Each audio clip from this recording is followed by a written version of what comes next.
একাকিত্ব সঙ্গের অভাব নয়, বরং এটি অভিপ্রায়ের অভাব।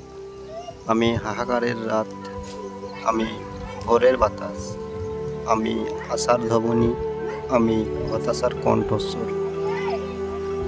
জীবন একাই কাটে, মানুষ সান্ত্বনা দেয় কিন্তু সমর্থন করে না।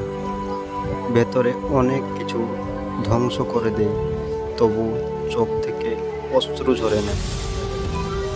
যতবার অজানা শাস্তি পেতে থাকি, ভাগ্যকে জিজ্ঞাসা করি আমার দোষ কি? তুমি যতই সুন্দর হও না কেন প্রিয়, আমার ভালোবাসার স্মৃতি ছাড়া তুমি ভালো থাকবে না।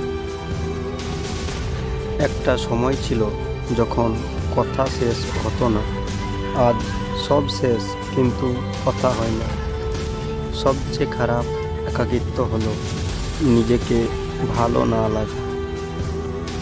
যদি যেতে চাও যাও, আমি পথ হব চরণের তলে না ছুঁয়ে তোমাকে ছোব।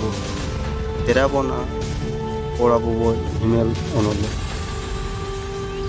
একা থাকার এই ভালো লাগাই হারিয়ে গেছি, নিঃসঙ্গতা আমাকে আর পাবে না। এটা বুঝতে আমার অনেক সময় লেগেছে যে সবার জন্য ভালো হওয়া আমার জন্য ভালো না।